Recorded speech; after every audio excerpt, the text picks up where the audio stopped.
Just when you thought the political train wreck in Afghanistan couldn't possibly get any worse, the Taliban announces that the Afghan men and women who are trying to leave the country before the August 31st deadline are no longer allowed to leave. CNN reports.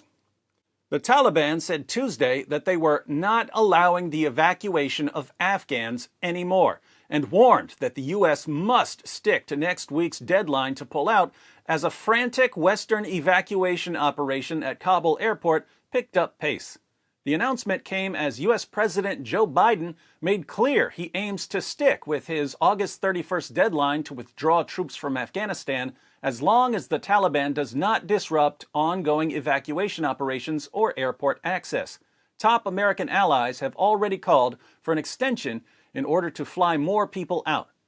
The proposed extensions would only be for Americans and other foreign nationals. Since Afghans are no longer allowed to leave, all the extensions in the world can't save them.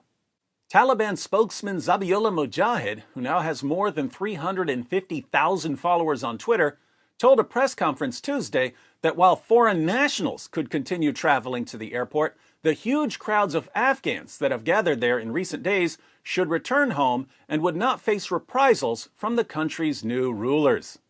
No reprisals from the Taliban. We believe you, Mr. Mujahid.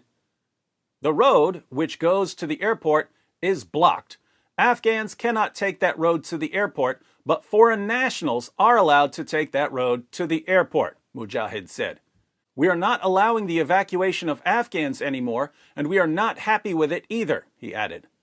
The doctors and academics of Afghanistan should not leave this country. They should work in their own specialist areas, Mujahid added. They should not go to other countries, to those Western countries. So, doctors and academics don't want to live in a country governed by the Taliban. Shocker. But if all your doctors flee, who's going to patch up all the jihadis? And if all your academics flee, who's going to bring this terrorist state into the 21st century? The jihadi struggle is real, folks. Asked about the statement from the Taliban, White House Press Secretary Jen Psaki said that should not impact Afghans who were prioritized by the U.S. to leave the country. No, that is not how you should read it, Psaki said. Our expectation, which we have also conveyed to the Taliban, is that they should be able to get to the airport, she later added.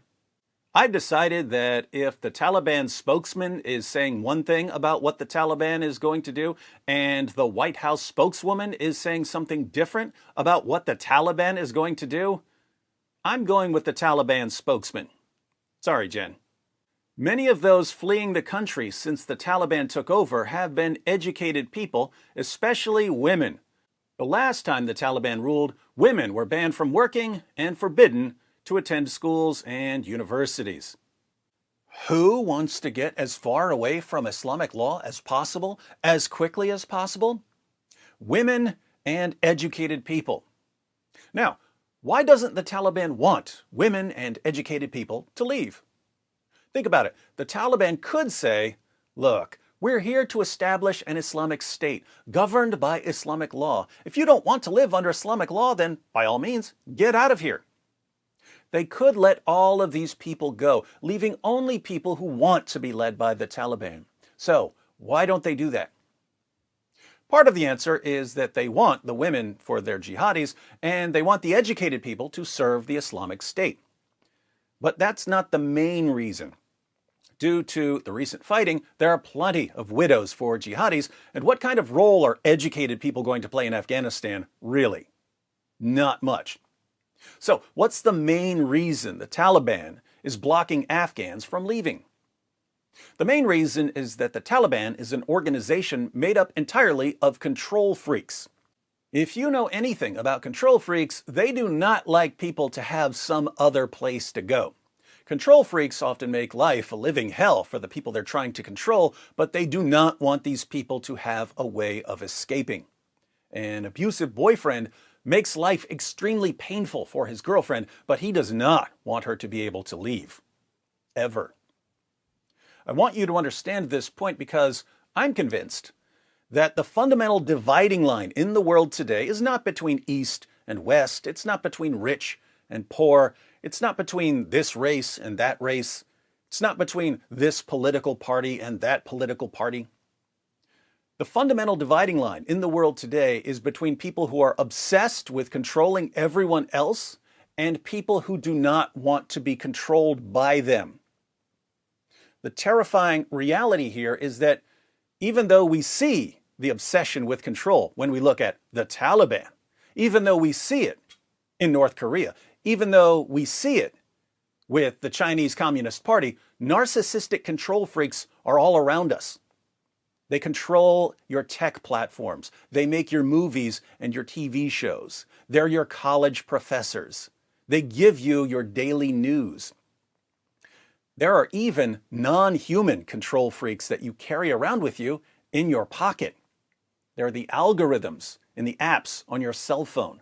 They're programmed to gather information about your behavior so that your behavior can be modified by the highest bidder. Human beings have never, at any point in history, under any government, been subject to this level of constant manipulation. So, which kind of control freaks would you prefer? The ones who are open about it?